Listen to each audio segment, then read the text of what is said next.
ثم انی اعلنت لہم، پھر میں نے ان سے با اعلان بھی کہا اور دعوت با اعلان کی تکرار بھی کی، وَأَسْرَرْتُ لَهُمْ إِسْرَارًا، اور آہستہ خفیہ بھی کہا، ایک ایک سے میں نے الگ الگ جا کر کہا، الگ الگ دعوت دی، اور کوئی دقیقہ دعوت کا اٹھا نہ رکھا، کوئی کمی باقی نہ رکھی۔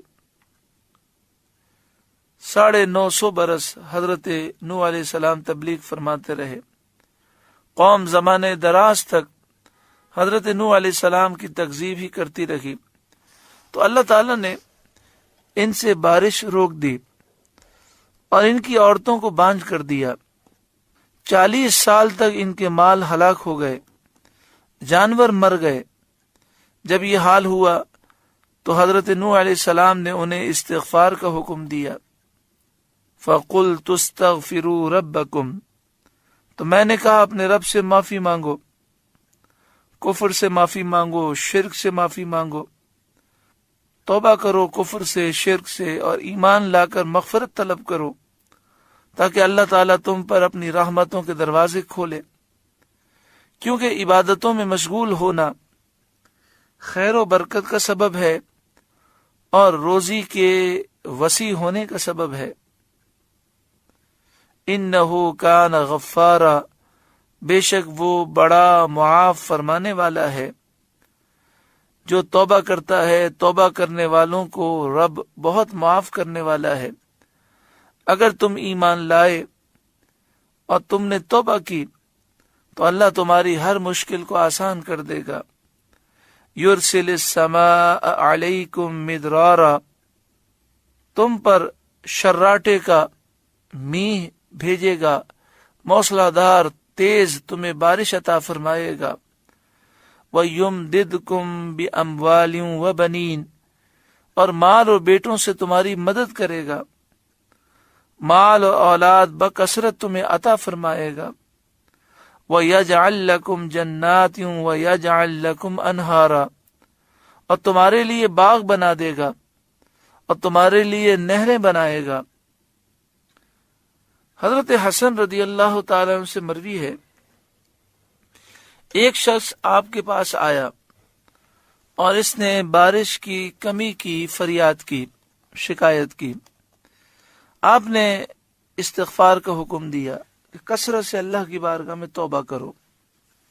دوسرا آیا، اس نے تنگ دستی کی شکایت کی، اسے بھی یہی حکم فرمایا۔ پھر تیسرا آیا، اس نے یہ فریاد کی کہ میرے ہاں اولاد نہیں، قلت نسل کی شکایت کی، اس سے بھی یہی فرمایا۔ پھر چوتھا آیا، اس نے اپنی زمین کی قلت پیداوار کی شکایت کی کہ زمین کی پیداوار کم ہے، اس سے بھی یہی فرمایا۔ حضرت ربیع بن صبیح جو حاضر تھے، انہوں نے عرض کیا، چند لوگ آئے، قسم قسم کی حاجتیں انہوں نے پیش کی، آپ نے سب کو ایک ہی جواب دیا کہ استغفار کرو۔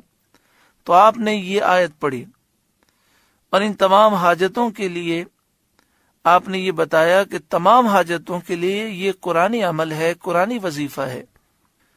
فَقُلْتُ اسْتَغْفِرُوا رَبَّكُمْ، تو میں نے کہا اپنے رب سے معافی مانگو، اِنَّهُ كَانَ غَفَّارًا، بے شک وہ بڑا معاف فرمانے والا ہے۔ یرسل السماء علیکم مدرارا، تم پر موسلا دھار بارش وہ بھیجے گا۔ وَيُمْدِدْكُمْ بِأَمْوَالٍ وَبَنِينَ، اور مال اور بیٹوں سے تمہاری مدد کرے گا۔ وَيَجْعَلْ لَكُمْ جَنَّاتٍ وَيَجْعَلْ لَكُمْ أَنْهَارًا، اور تمہارے لیے باغ بنا دے گا اور تمہارے لیے نہریں بنائے گا۔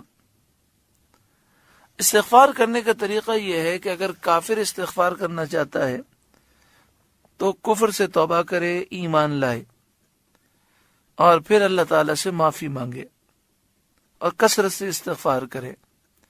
گناہ گار استغفار کرنا چاہتا ہے تو اس کا طریقہ یہ ہے کہ اپنے تمام گناہوں سے وہ بیزاری کا اعلان کرے، اللہ کی بارگاہ میں توبہ کرے اور کہے، مالک و مولا، میں نے جتنے گناہ کیے ان تمام گناہوں پر میں شرمندہ ہوں اور یہ عزم کرتا ہوں کہ اب میں کبھی گناہ نہیں کروں گا۔ پھر جو اللہ کے حقوق اس پہ لازم ہیں وہ پورے کرے، نمازیں باقی ہیں نمازیں ادا کرے، روزے باقی ہیں روزے ادا کرے، زکوٰۃ باقی ہے زکوٰۃ ادا کرے، حج فرض ہے تو حج ادا کرے، اسی طرح بندوں کے حقوق جو لازم ہے وہ پورے کرے، جتنوں کے قرضے لیے ہیں وہ واپس کرے، جتنوں کے پیسے دبائے ہیں وہ واپس کرے، جن پہ ظلم کیا ان سے معافی مانگے، اور اس کے ساتھ ساتھ کثرت سے استغفار کرے، استغفر اللہ استغفر اللہ استغفر اللہ، کثرت سے پڑھے تو ساری پریشانیاں دور ہو جائیں گی۔ ہر پریشانی کو دور کرنے کا یہ عظیم وظیفہ ہے۔ اللہ تعالی ہمیں عمل کی توفیق عطا فرمائے۔